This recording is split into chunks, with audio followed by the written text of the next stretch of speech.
Assalamualaikum. I am Uruj Zahra, your English language instructor. I hope you all are well.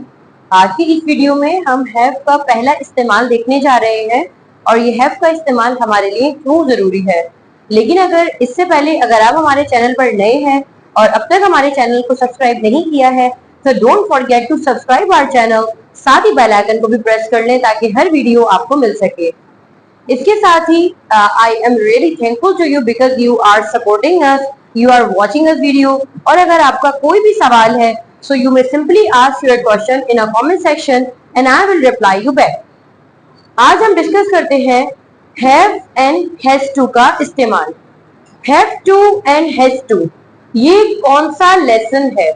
ये वो lesson है जिसका लफ्जी मतलब है कि बज़ाहिर तुम्हें यहाँ पर हैव और हैज लिखा हुआ नजर आ गया, लेकिन हैव टू का मतलब है कि कोई काम आपको करना पड़ता है।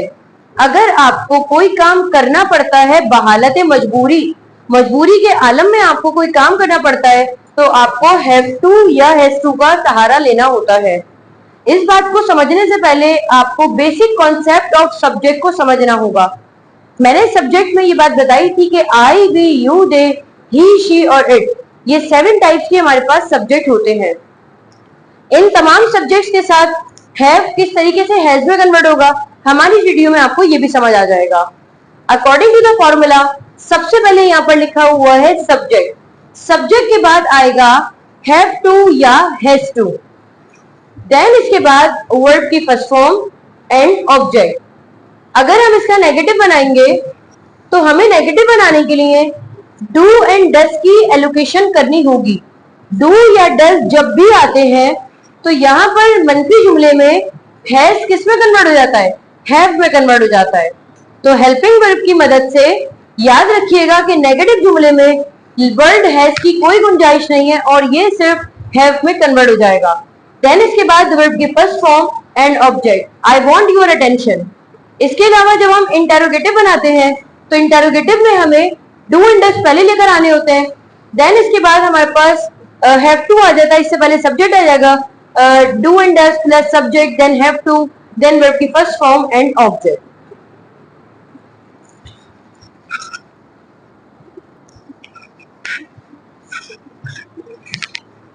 तो हमने यहाँ पर डिस्कस किया कि have to and has to ऐसे स्ट्रक्चर का नाम है जिसका मतलब है हमें कोई काम करना पड़ता है।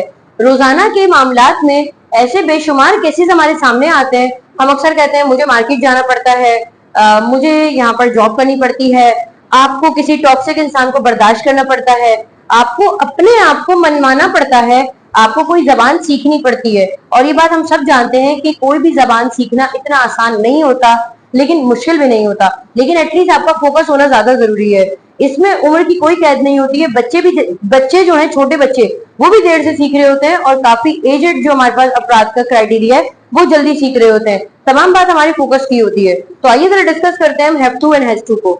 तो have to and has to हमारा ऐसा स्ट्रक्चर है जिसका मतलब है हमें कोई काम करना पड़ता है। तो यहाँ ऑन बोर्ड हमारे पास फॉर्मूला भी लिखा हुआ है कि सब्जेक्ट के बाद या तो आपने हैव टू लगाना है या हैज टू लगाना है।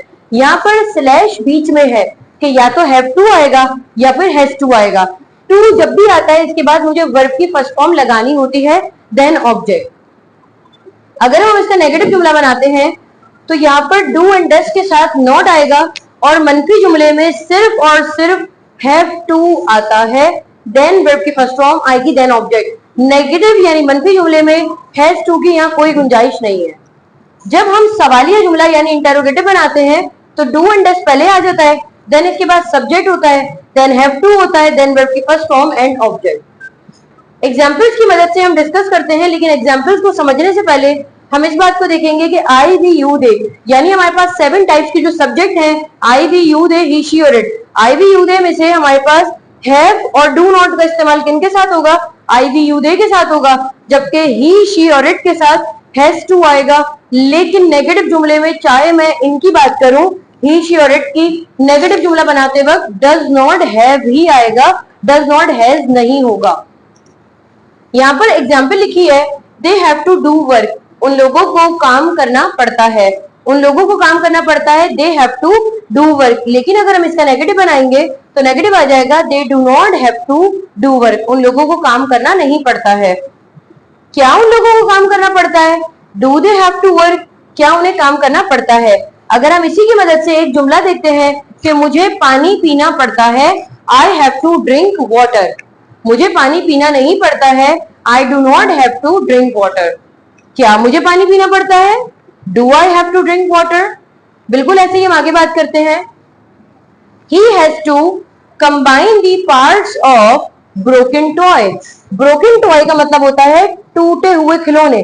उस लड़के को टूटे हुए खिलौनों के टुकड़े जो हैं वो जमा करने पड़ते हैं। He has to combine the parts of broken toy. अगर हम नेगेटिव बनाएंगे तो सिर्फ डज नॉट के बाद हैव टू आ जाएगा। यहाँ इसीलिए मैंने इसे अंडरलाइन किया है कि डज नॉट के बाद हैज टू नहीं आएगा, डज नॉट के बाद सिर्फ हैव टू आएगा। He does not have to combine the parts। आगे जो भी सेंटेंस हम खुद देख सकते हैं। यहाँ पर ये बात हमने इसको अलग से भी देख लिया है कि ही शी और इट के साथ हमें डज नॉट हैव ही लगाना है। बहुत सारे सेंटेंसेस हम आई वी यू दे के साथ भी बना सकते हैं, एज वेल एज हम ही शी और इट के साथ भी बना सकते हैं। अगर आप कहना चाहते हैं कि मुझे स्कूल जाना पड़ता है, I have to go to school. हमें स्कूल जाना पड़ता है, we have to go to school. आपको स्कूल जाना पड़ता है, you have to go to school. उन लोगों को जाना पड़ता है, they have to go to school.